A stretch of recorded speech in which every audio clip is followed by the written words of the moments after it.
El proceso de conquista de los españoles después de llegar a la isla La Española, hoy República Dominicana, y comenzar a ganar territorios para construir todas las colonias que posteriormente van a administrar. Ese proceso se da en un periodo de conquista con exterminio, con la extinción de comunidades indígenas. En el caso del Valle del Cauca, pues tiene que ver con la extinción de los jamundíes, de los lilíes, de los gorrones, de los calima, y el valle hacía parte del mismo territorio con el Cauca, de los calotos, de los bugas. Cuando la mano de obra indígena es reducida, extinguida, disminuida, y frente a los reclamos de Fray Bartolomé de las Casas y las reelecciones de la Universidad de Salamanca, donde se discutía la situación de los indígenas que no eran considerados inclusive seres humanos racionales, en ese interregno lo que hacen los españoles a mediados del siglo XVI es decidir traer personal africano, es decir, habitantes de África, para someterlos a trabajo forzoso en las minas, en los yacimientos de oro, fundamentalmente para la explotación de oro y de plata, que era lo que los posicionaba, lo que los volvía potentes en el contexto europeo de una Edad Media mercantilista, y tenían ellos una posición privilegiada por las extensiones que habían logrado, por fuera de todos los otros beneficios con las especies que habían logrado. Entonces, la cacería de africanos se dio en zonas como Cabo Verde, Guinea, Senegal, Gambia, Angola y el Congo. La reimplantación de la esclavitud, un modo de producción superado, porque la esclavitud fue propia, como lo explica Carlos Marx, de un modo de producción esclavista, ¿sí? Con todas sus características. Lo caracterizó en la antigua Roma, en Grecia, en Fenicia, en Egipto, pero a la altura del siglo XVI, cuando ya el feudalismo estaba en marcha en Europa, reimplantar un modo de producción superado y superponerlo, porque entonces nosotros tuvimos el modo de producción feudal y el modo de producción esclavista en la misma medida en que revivieron el esclavismo. Eso hace que la historia nuestra sea muy particular y que la estructura del atraso venga desde ese periodo, ¿sí? Como la encomienda fue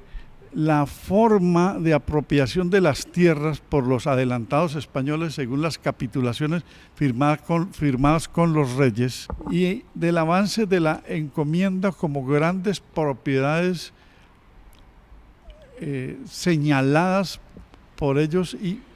con la extinción de tierras de los indígenas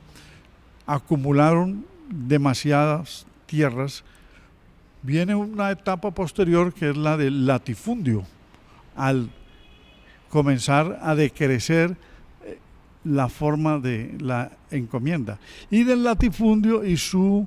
desestructuración aparecen las haciendas. En el Valle del Cauca, haciendas que se extendían en la banda occidental del río Cauca y en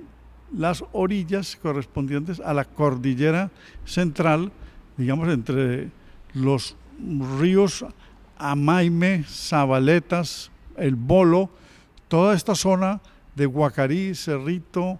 Palmira, también hasta lo que es hoy Ginebra, aparecen las primeras grandes haciendas de la división de las unidades territoriales inmensas que fueron las del latifundio. Allí, una de las casas de propiedad del padre de Jorge Isaac, la Casa de la Sierra o la Hacienda El Paraíso. En El Paraíso, dentro de la descripción de la novela de Isaac, encontramos costumbres de los esclavos narradas, su culinaria, su vestimenta, vestuario, las prácticas religiosas, el adoctrinamiento, o sea, sus maneras y sus actos. Es decir, la novela, María, sirve de manual del costumbrismo de la época, no solamente para los mestizos, los pardos, los mulatos, sino también para los afrodescendientes, y la relación entre hacendado, familia del hacendado, con los dependientes. Pero María, por fuera de tener referencias a la esclavitud, en medio de una época en que ya la esclavitud va a cesar, porque se viene a dar la libertad a los esclavos en 1851, pero la novela está escrita entre 1863 y 1867. Si bien es cierto que la esclavitud fue implantada desde el siglo XVI, pero se comenzó a buscar la terminación de la esclavitud desde 1809-1810, y en Colombia apenas se configura en 1851. La novela fue escrita entre 1863 y 1867. Es decir, a pesar de que ya se le había dado la libertad a los esclavos, continuaban prácticas de relacionamiento como si fuesen dependientes, no esclavos ya, sino por decisión propia, se quedaban en las haciendas porque no tenían otro sitio para irse o porque se habían encariñado con los propietarios, que es el caso de la Hacienda El Paraíso, donde permanecen allí los afrodescendientes después de que se ha declarado la libertad. La Casa de la Sierra o El Paraíso fue una de esas haciendas. En las inmediaciones de ella se desarrollaron los hechos de la novela María, una hacienda colonial donde fue llevada la africana Naí, luego llamada Feliciana. Naí o Nai fue víctima de un enfrentamiento tribal en Gambia entre los Combú Manés y los Cambés, apresada y separada de su esposo Sinar, entregada y canjeada a traficantes de esclavos y conducida a Cuba, luego al Darién, para arribar a la hacienda del irlandés William Sardick, vendida a un norteamericano por 150 castellanos de oro y comprada por el padre de Efraín para proteger a Esther, después llamada María. Y hay unos pasajes muy hermosos también de erotismo, como la relación sutil entre Efraín y María, que es la relación con una mulata de la hacienda que es Salomé, es decir, Efraín encantado con la belleza de Salomé. Después del saqueo de los tesoros que eran custodiados por los caciques indígenas, los españoles, al ver que no encontraban oro fácilmente, ya se habían llevado todo el que estaba atesorado, comienzan a pensar en buscarlo, pero como eran renuentes al trabajo, ese es uno de los factores que los motiva para traer población africana, es secuestrarla en los países de África y someterla en los territorios de la Nueva Granada y en otros virreinatos. Pero es la Nueva Granada donde el mercado de esclavos es más intenso, con la entrada por Cartagena y los viajes que luego hacían a través del río Magdalena para irlos llevando a los sitios de las explotaciones mineras. Entonces, son dos factores que determinan la reactivación de un régimen esclavista ya superado. El que acabo de mencionar, de la terminación de la captación de esos tesoros, y el otro tiene que ver con la extinción de la mano de obra indígena. Unos asesinados, extinguida la población, otros huyeron porque no soportaron la esclavitud indígena, que fue la primera forma de esclavitud que los españoles establecieron. Lo que apuntalaba al imperio español pues era la exacción del oro y de la plata. Por lo tanto, establecieron la mita como una figura institucional, colonial, para explotar todos estos territorios. Hasta 1530 la corona española había esclavizado a los indígenas. De allí en adelante comienza el replanteamiento a partir de la bula papal de Paulo III sobre darle un mejor trato a los indígenas, pero porque hubo una reacción internacional frente a ello. Siguieron sometidos también en el servilismo y siguió la expropiación de tierras. La minería a donde fueron conducidos los esclavos africanos, se puede ubicar ese tráfico de esclavos en la Nueva Granada con mayor, digamos, énfasis desde 1594. Tráfico de esclavos que implicaba en un comienzo la diligencia de palmeo, que era la identificación de ellos, su salud, su dentadura, la piel, es decir, asesorados por médicos, porque era un mercado,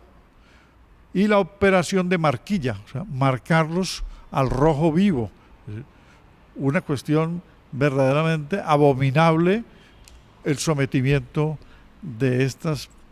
personas traídas desde África. Esa minería fundamentalmente en Colombia se dio en zonas como Buriticá primero, Santa Rosa, San Pedro, en Antioquia, Anzá, Río Negro, San Vicente, Concepción, Santo Domingo, Zaragoza, Cáceres, Remedios, Yolombó, pero hubo minería en el Chocó y en otras zonas. Básicamente las otras zonas son las costeras, tanto de la costa atlántica como la costa pacífica. En Cali, 1779 más o menos, y en Cartagena, ya en Cali, ya la población, a la altura de 1779, la población de afrodescendientes era igual a la población de criollos y de mestizos y de otros cruces raciales. Y se producen las rebeliones de esclavos que van a conformar los llamados cimarrones y los asentamientos en los palenques. Si bien es cierto que con la llegada de Napoleón en la invasión a España, los españoles piensan en la liberación, no lo hacen por caridad o por un sentimiento humanístico, sino porque consideran que los esclavos pueden ser mano de obra militar en una futura o eventual independencia, y se plantea este tema desde 1809. Pero Bolívar es el que va a plantear la liberación de los esclavos, lo enuncia en la Carta de Jamaica y lo plantea en 1816 y lo lleva a la Constituyente de Cúcuta en 1821. Se conecta con que José Félix Restrepo desde Antioquia en 1814 dentro del federalismo había ya planteado la liberación de los esclavos, pero solo se logró la libertad de partos. Pues en Cúcuta sucede lo mismo, es decir, los nacidos quedan libres. La esclavitud va a continuar hasta 1851 por dilaciones mañosas de los terratenientes para no liberar a estas personas y poder ellos seguir usufructuando el trabajo con gratuidad. Se da hasta 1851 en el gobierno de José Hilario López, que había sido un militar que alcanzó a acompañar